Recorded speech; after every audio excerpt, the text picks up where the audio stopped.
मुगल काल का जिक्र बार बार हो रहा है। मैं प्रोफेसर साहब आपके पास आता हूं, लेकिन मुगल काल में टूटे मंदिर, उनका जिक्र तो कर लिया जाए। जो रिकॉर्ड है, जो इतिहास में लिखी बातें हैं, उनका जिक्र करते हुए, एक मिनट सर, उनका जिक्र करते हुए आपको बता दें, इसमें सबसे पहले काशी विश्वनाथ मंदिर, औरंगजेब ने मंदिर को तोड़ने का आदेश दिया, यह इतिहास में लिखा हुआ है। मंदिर को ध्वस्त कर ज्ञानवापी मस्जिद बनाई गई, इसमें कहीं कोई शक और शुबा नहीं है। दूसरा, केशव देव मंदिर मथुरा का, जिसका हम जिक्र भी कर रहे हैं, औरंगजेब ने मंदिर ध्वस्त करने का फरमान दिया, मंदिर की जगह ईदगाह मस्जिद बनाई गई, ये क्लियर होता है।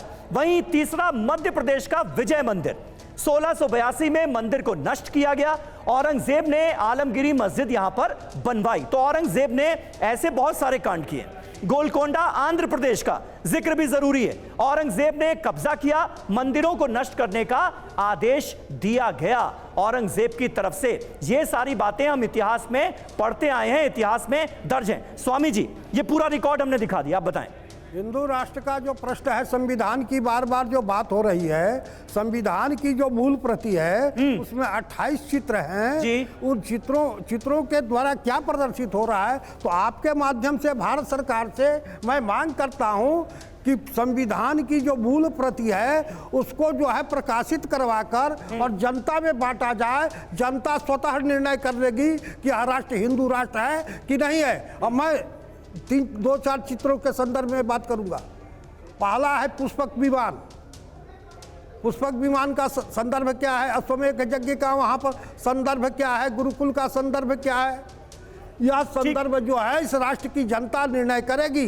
ठीक है, और यह हिंदू राष्ट्र है और हिंदू राष्ट्र रहेगा जब तक सनातन है, हिंदू है। हिंदू राष्ट्र ना था, ना है, ना कभी होगा। रहेगा नहीं रहेगा यहाँ पे संविधान के अनुसार चला जाएगा। जो मुझे ये समझ में नहीं आ रहा है, जो मौजूदा व्यवस्था है उसमें दिक्कत क्या है, ये फिर बहस किसी और दिशा में चली जाएगी। सरकार के माध्यम से ठीक है संविधान की मूल प्रति ठीक है मार्केट में लाने की ठीक है मांग करता हूं। ठीक है, बहुत अच्छी बात है। प्रोफेसर पासवान, अब मुझे ये बताइए, पूरा हमने रिकॉर्ड दिखा दिया, इतिहास में जो बातें दर्ज हैं उससे कैसे इनकार किया जा सकता है? औरंगजेब ने अपने शासनकाल में कितने मंदिरों को ढहाने के निर्देश दिए, कितनी जगहों पर मंदिरों को तोड़वाकर मस्जिदें बनवाई गई, इससे कैसे इनकार किया जा सकता है? तो कहीं ना कहीं फैक्ट्स जो हैं उससे भी तो नजरअंदाज नहीं कर सकते ना।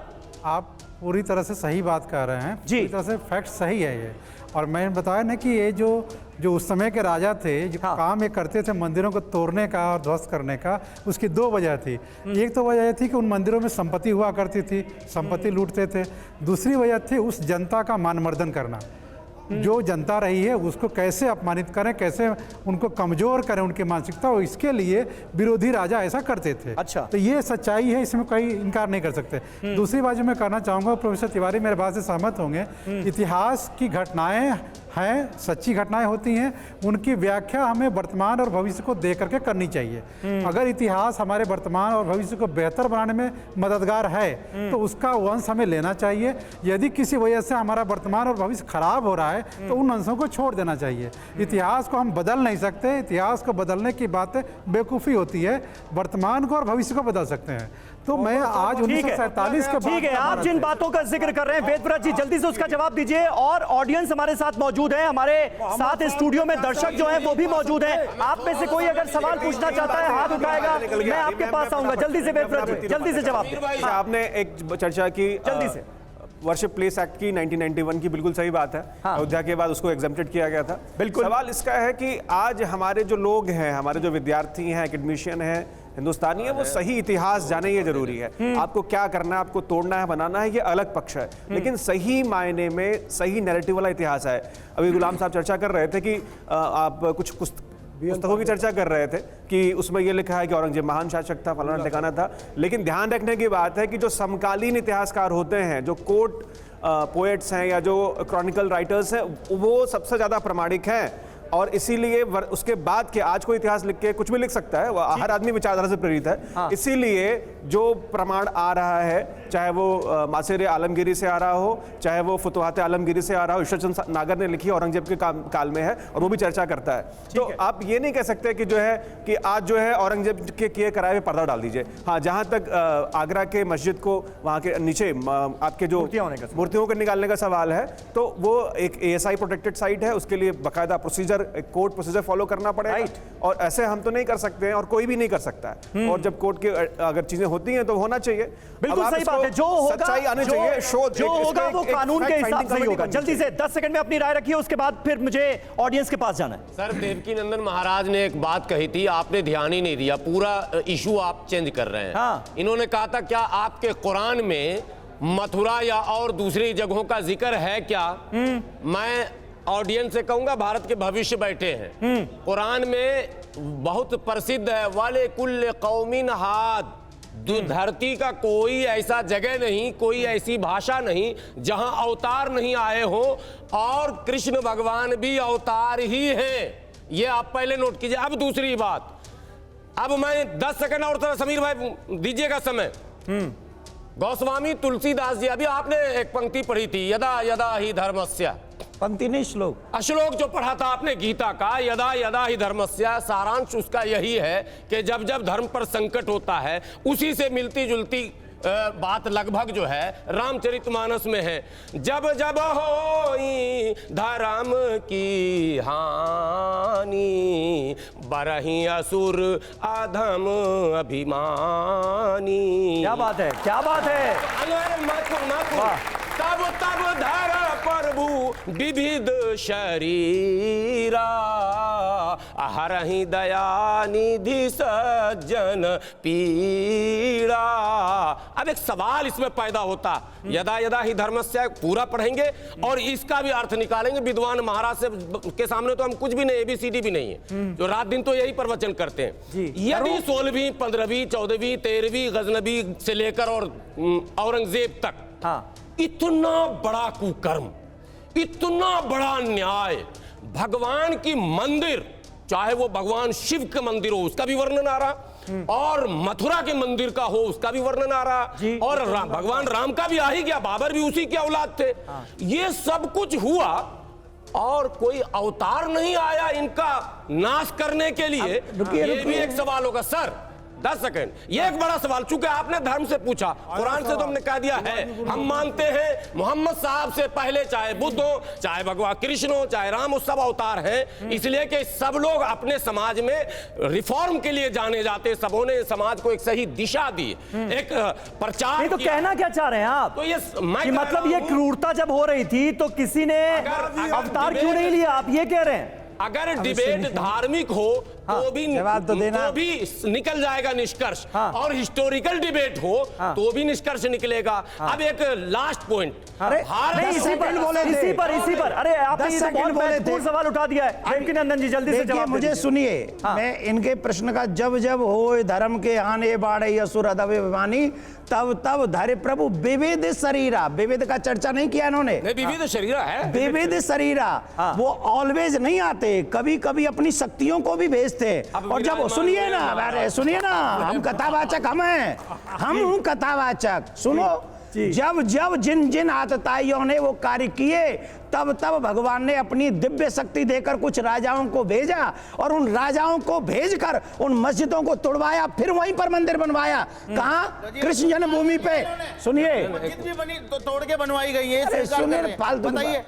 मैं विविध शरीरा खुद के मंदिर भाई व्याख्या कर रहा है। आपकी टिकट पक्की है, आप रुकिए। आपकी हिंदू धर्म तो पुराना है ना, ये इतिहास पुराना है, सबसे पुराना है ना, ये तो आप मानेंगे हाजी साहब, फिर उसमें क्यों आप बीच में जामा तोड़ के कह रहे हैं कि मस्जिद हाँ, तो बाद में पहले मंदिर था, फिर तोड़ के मस्जिद बनाई गई, फिर मस्जिद को तोड़ के फिर मंदिर बनाया गया, मस्जिद ये हुआ है, ठीक है, स्वीकार कर लिया कम से कम। आज एक बात स्वीकार करता हूं, पहले आपने मंदिर तोड़े, उसी जगह पर हमारे धार्मिक राजाओं ने तुम्हारी मस्जिद तोड़ी, और फिर तुमने मस्जिद मंदिर तोड़े, फिर राजाओं ने, ये इतिहास है कृष्ण जन्मभूमि का, सच हो गई, ये कृष्ण जन्मभूमि का इतिहास है। अब सुनिए मेरी बात। लेकिन देवकीनंदन जी ये सिलसिला तो गलत था ना, ये आप भी मानेंगे?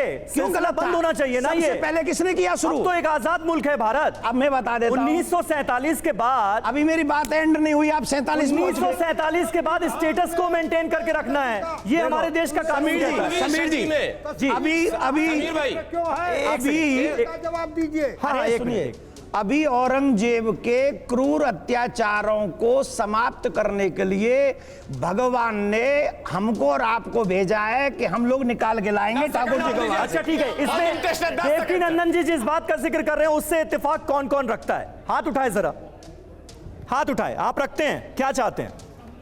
सर यही चाहता हूँ कि अब जब वो खुद ही भाईचारे की बात कर रहे हैं तो उन्हें क्या है 5 दिन का, जब उन्हें खुद ही वो कह रहे हैं कि आपका कुछ जा नहीं रहा, तो अगर भाईचारे की बात है, हाँ। हिंदू मुस्लिम सभी इसी देश के, तो क्या है आप चल के देख लीजिए, आप करवा लो, हाँ। ताकि हमें भी संतुष्टि मिल जाए और आप भी खुश रहो। लेकिन बात हिंदू मुस्लिम की नहीं है ना, वो ऐसा ही प्रोटेक्टेड मॉन्यूमेंट भी है, तो देश के कानून का भी तो पहले हम तो सहमत हो सबको जाएं। ख्याल रखना पड़ेगा। जी अगर वहाँ पे अगर मस्जिद के नीचे अगर कोई कृष्ण जी की मूर्ति है तो आपको क्या आपत्ति है? जब वो बोल रहे हैं कि वो उसको दोबारा से ठीक करा के आपको दे देंगे, यही अगर हिंदुस्तान में ना होकर पाकिस्तान में होता तो अब तक वहाँ पे वो मंदिर ना रहता और मस्जिद ना रहती वो। क्या बात है। ठीक है, ठीक है, मौलाना साहब इसका जवाब देंगे, इसका जवाब आप ही दे सकते हैं। ये सब भारत के भविष्य और छात्र हैं। बिल्कुल।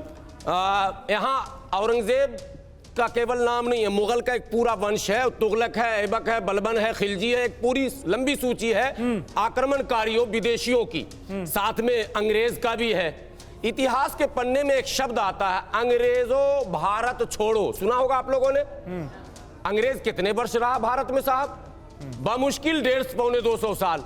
हमने कहा अंग्रेजों भारत छोड़ो, और जो 300-400 साल रहा, कहीं किसी किताब में आप लोगों ने पढ़ा मुगलों भारत छोड़ो, ऐबक भारत छोड़ो, तुगलक भारत छोड़ो, बलबन भारत छोड़ो, खिलजी भारत छोड़ो, किसी किताब में पढ़ा तो नाम बता दीजिए। मतलब एक तो ये हो गई। दूसरी कहना क्या चाहते हैं?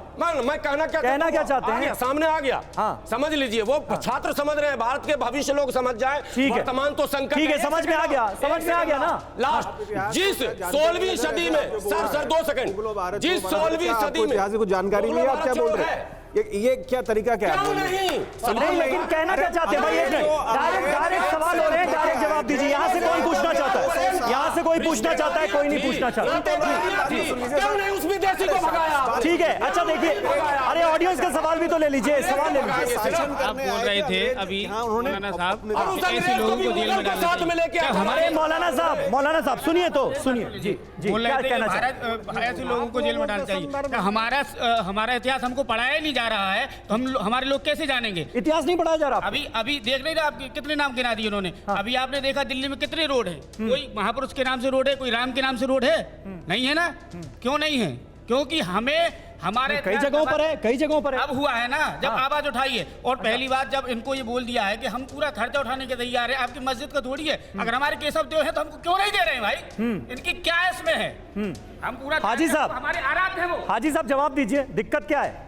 देखिए, दिक्कत की आपने भी बहुत अच्छी बात बताई कि वो एसआई प्रोटेक्ट जगह है जी। दूसरे के ये कानूनी पहलुओं का काम है, ये ना हम तय कर सकते, ना ये गुरुजी तय कर सकते उस मसले में। हाँ। क्या ये अगर इन्हें लगता है, ऐसे सबूत हैं इनके पास, तो जाइए कोर्ट, ये रोज हमें अदालत में जाइए। प्रोफेसर पासवान, यही रास्ता है ना, फिर अदालत का दरवाजा खटखटाना होगा ना। एकदम। अगर कल को मैं कहूँ कि इस जमीन के 200 नीचे जाइएगा तो एक मेरी एक संपत्ति पड़ी है जी, कि आप क्या कीजिएगा उसके बाद। खैर, लेकिन इस सारे मसले पे जो हिडन एजेंडा है, इस सबके पीछे जो राजनीति है, मैंने कहा पहले कि धर्म और राज सत्ता का समन्वय, कि आम जनता के जरूरी मुद्दों से ध्यान हटा करके और दूसरे गैर जरूरी मुद्दों पे बहस चलती रहे। एक उदाहरण हमारे सामने है। जी, आप बड़ी महत्वपूर्ण बात करें। आप कह रहे हैं इसके पीछे कोई ना कोई हिडन एजेंडा है।